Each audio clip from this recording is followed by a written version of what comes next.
Ora, os discípulos de João e os fariseus estavam jejuando. Vieram alguns e lhe perguntaram: por que motivo jejum os discípulos de João e os dos fariseus, mas os teus discípulos não jejuam? Respondeu-lhe Jesus: podem porventura jejuar os convidados para o casamento, enquanto o noivo está com eles? Durante o tempo em que estiver presente o noivo, não podem jejuar. Dias virão, contudo, em que lhes será tirado o noivo, e nesse tempo jejuarão. Ninguém costura remendo de pano novo em veste velha, porque o remendo novo tira parte da veste velha e fica pior a costura. Ninguém põe vinho novo em odres velhos. Do contrário, o vinho romperá os odres, e tanto se perde o vinho como os odres. Mas põe-se vinho novo em odres novos. Amém?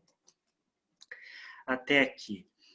Irmãos, esse é um daqueles vários textos que há muita coisa velada, que quando nós começamos a desempacotar, nós nos surpreendemos, porque há muita coisa mesmo contida nessa passagem. E a minha oração é que o Espírito Santo nos ilumine a respeito dessas verdades. Como nós já falamos em outras exposições, Marcos ele tem como objetivo mostrar que o Cristo que morre em fraqueza é, na verdade, o poderoso Filho de Deus. Que tudo o que Cristo sofreu aponta não para a sua fragilidade, mas para a gravidade do meu pecado, para a gravidade do teu pecado, para a gravidade do pecado humano, e que Cristo toma sobre si, e esse é o ponto, tudo de forma voluntária, tudo de forma deliberada. E tudo isso é contado aqui em Marcos, que enfatiza os feitos de Jesus, e tudo de forma muito dinâmica. O Jesus que nós encontramos em Marcos é esse Jesus que está sempre em movimento. Mas esse Jesus que está sempre em ação, agora ele para. Nós temos uma pausa aqui em Marcos, e os escritos dinâmicos de Marcos dão lugar agora para um momento de profunda reflexão, e é essa reflexão que ecoa ao nosso coração 2000 anos depois, que eu quero ver com os irmãos, onde nós vamos dividir a nossa exposição em duas partes. A primeira, que é a menor delas, é a pergunta por parte de alguns, e nós vamos tentar identificar quem são esses alguns que questionaram Jesus e por que eles foram lá questionar Jesus, qual era a motivação real dessa pergunta. E a segunda, que é a parte maior, é a resposta de Jesus. E a forma que Jesus responde, ele faz uso de 3 ilustrações em diferentes áreas do saber, e para cada uma dessas ilustrações é uma ênfase diferente e que vão servir de base para a nossa exposição hoje.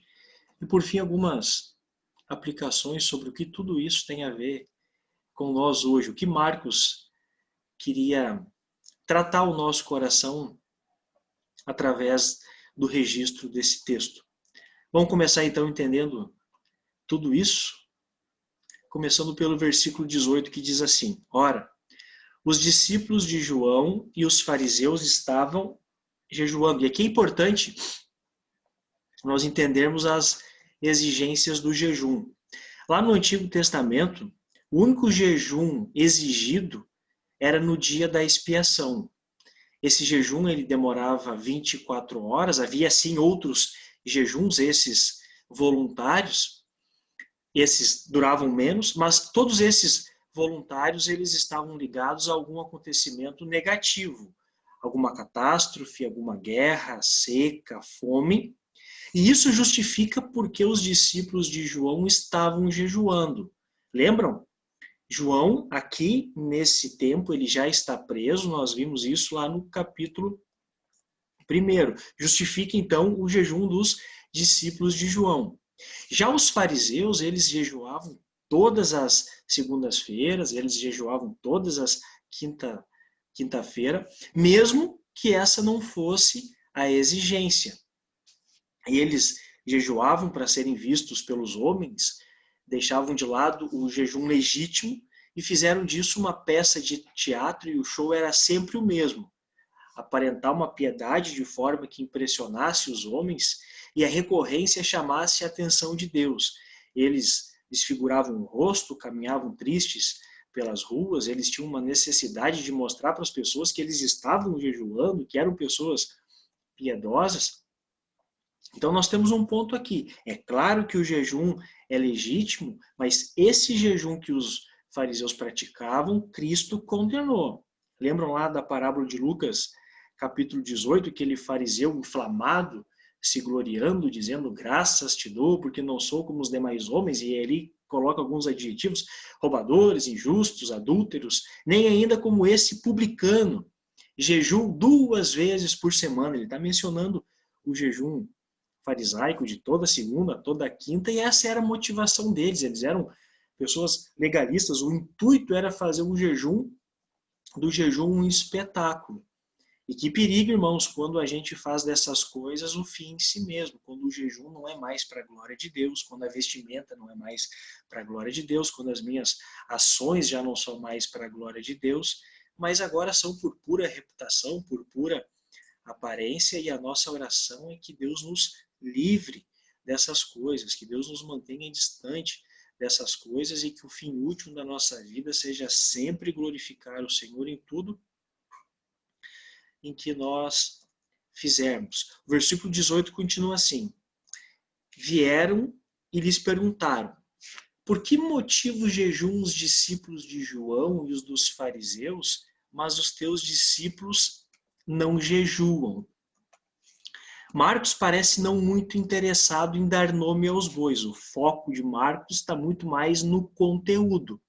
Lucas, quando ele narra essa história, Lucas diz que foram os fariseus que fizeram a pergunta.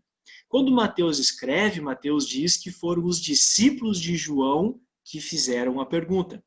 Mas o que provavelmente tem acontecido foi que os discípulos de João foram até Jesus, fizeram a pergunta, mas inflamados pelos fariseus. Lembram lá?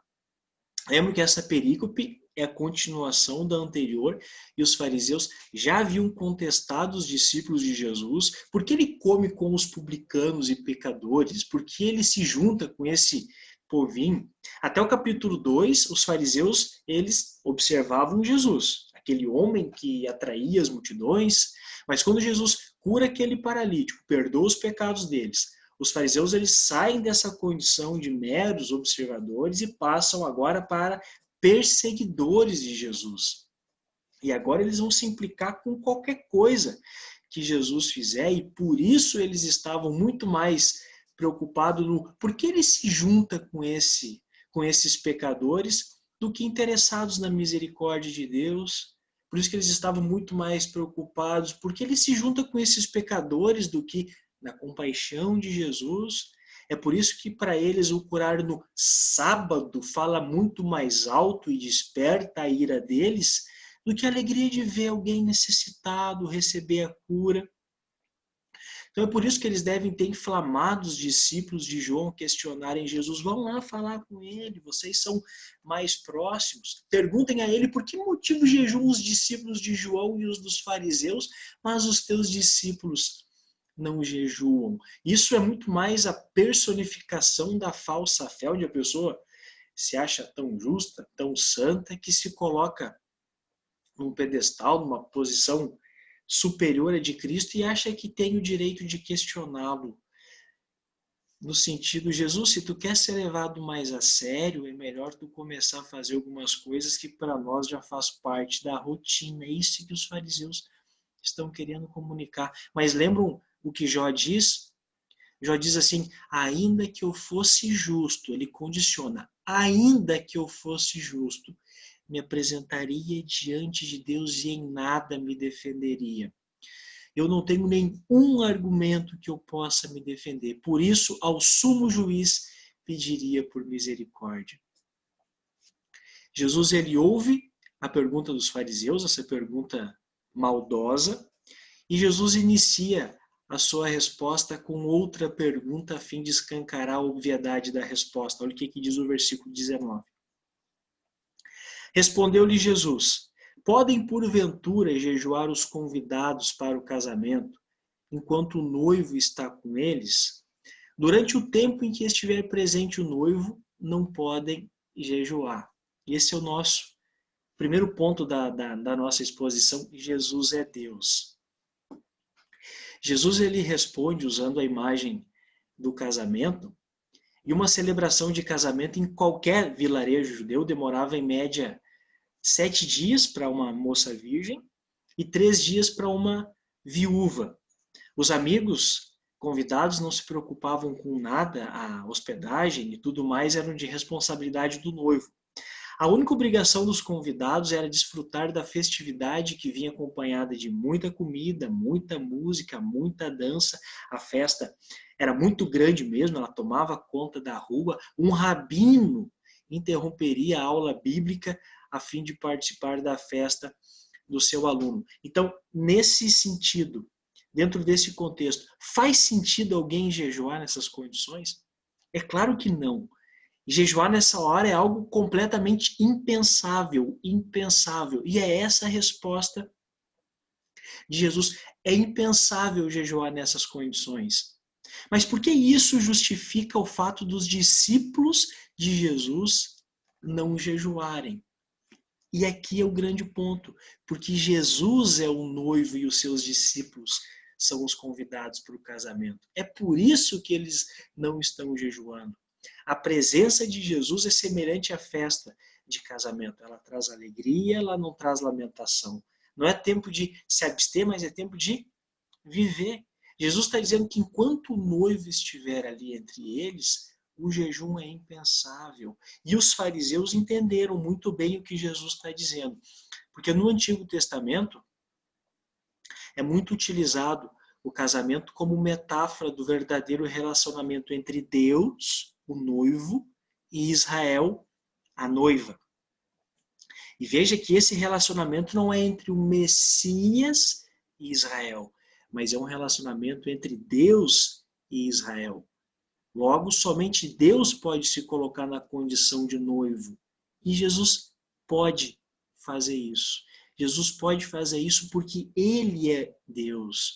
E aqui é o ponto-chave da cristologia de Marcos. Jesus é o poderoso Filho de Deus. E a relação de Jesus com o Pai não é somente uma relação de filiação, mas também de sua natureza compartilhada e união essencial com Deus. A imagem aqui do noivo rememora não uma função messiânica, mas a divindade de Cristo.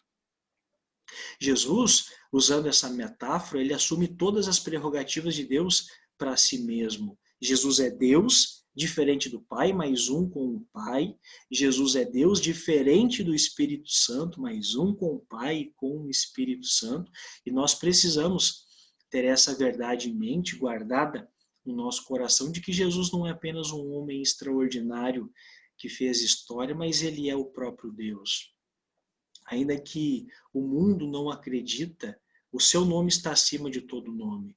Que ao nome de Jesus se dobre todo o joelho nos céus, na terra e debaixo da terra, e toda a língua confesse que Cristo é o Senhor e para a glória de Deus Pai. Cristo, aqui ele está rejeitando todo aquele legalismo farisaico e ele está inaugurando um novo tempo de liberdade e vida plena. A vida que Jesus oferece está trazendo alegria para o triste, é o percurso que nós já vemos: cura para o enfermo, libertação para o endemoniado, purificação para o leproso, pão para o faminto e salvação para o perdido. E glória a Deus por isso, irmãos. É exatamente por conta disso que nós, outrora perdido, agora temos acesso ao reino de Deus e por meio dele acesso a Deus e a salvação. Mas a continuação do versículo 21 nos traz agora uma imagem completamente assombrosa. Muda um pouco o tom. Olha o que diz. Dias virão, contudo, em que lhe será tirado o noivo, e nesse tempo jejuarão. Em um casamento normal, é óbvio, são os convidados que no fim deixam o noivo e a noiva. Mas o que nós temos aqui é um final diferente. Jesus introduz esse pensamento até estranho de que o noivo será removido pela força da celebração do casamento. O que nós temos aqui é a primeira referência mesmo que velada da cruz. Jesus ele está consciente das consequências futuras. A cruz não é um acidente de percurso. O noivo aqui, a fim de sobrepujar o pecado e a morte, primeiro se torna vítima deles. É aí que a minha tela, acho que alguém quis entrar.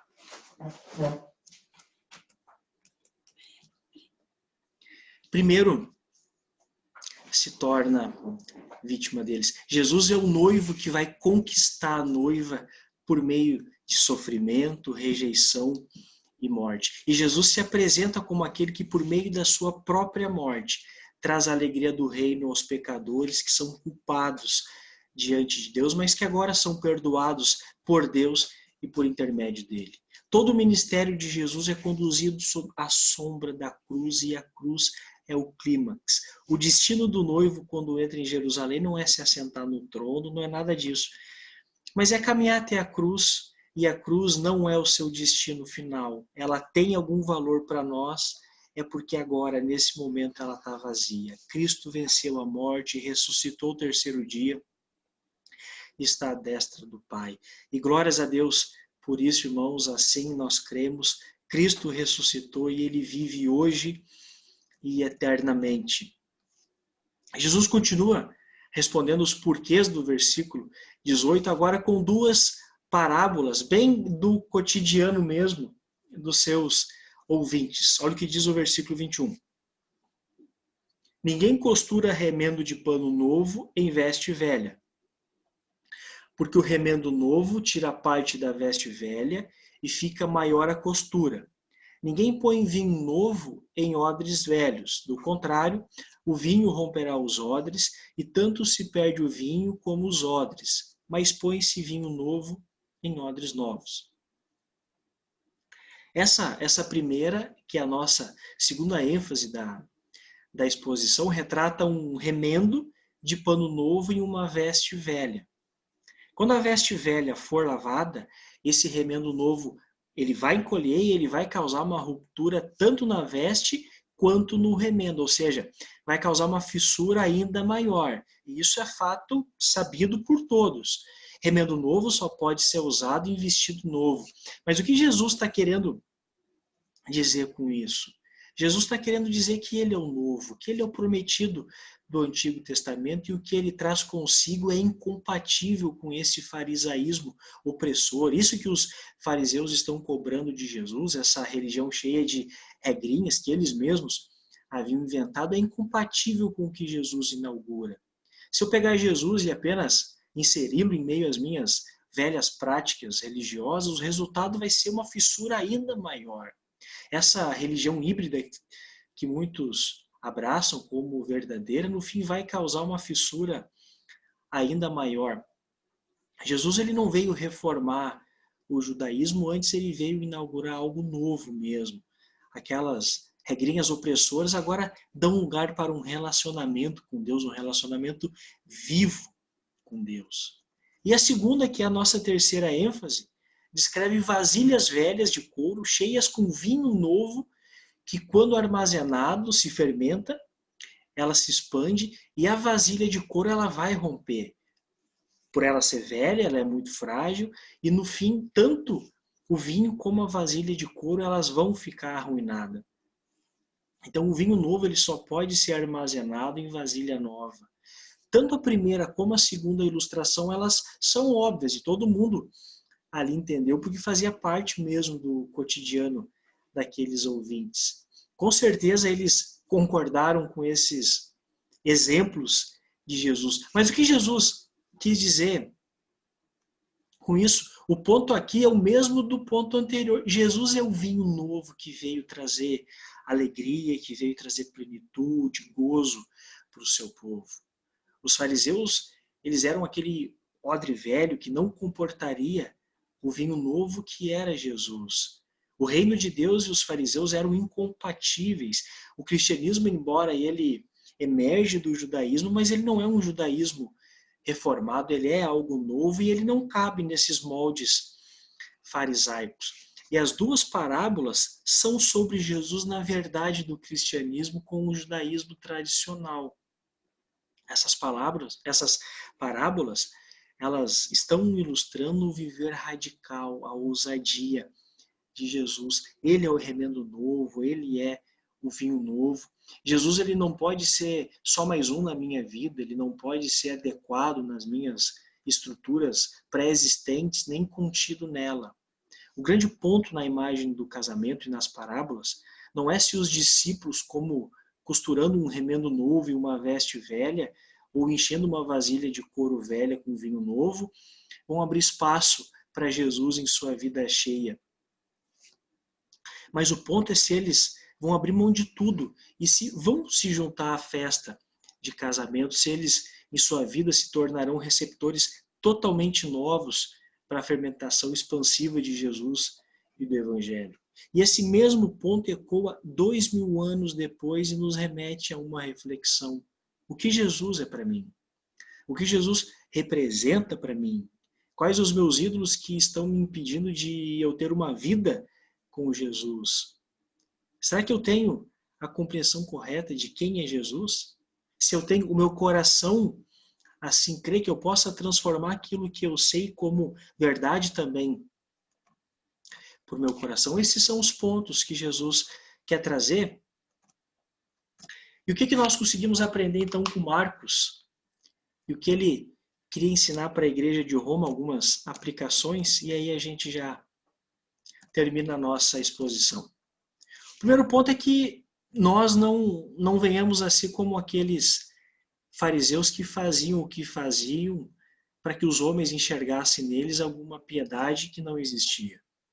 O fim último do ser humano é glorificar a Deus e que nós venhamos a pegar todos esses meios a fim de glorificar a Deus mesmo. Um outro ponto que deve ficar claro é que Jesus é Deus. Ele explicou essa verdade e ele deixou claro para os fariseus, ele é o Messias prometido pelos profetas e que essa verdade possa habitar no íntimo do nosso coração. E que o Espírito Santo nos capacite dia após dia para que a gente nunca venha a negar essa verdade. E por fim, Jesus é o novo. Que nós sejamos, irmãos, de fato receptores totalmente novos para a fermentação expansiva de Jesus e do Evangelho. E a minha oração é que a presença de Jesus possa habitar em nossas vidas hoje e eternamente. Amém?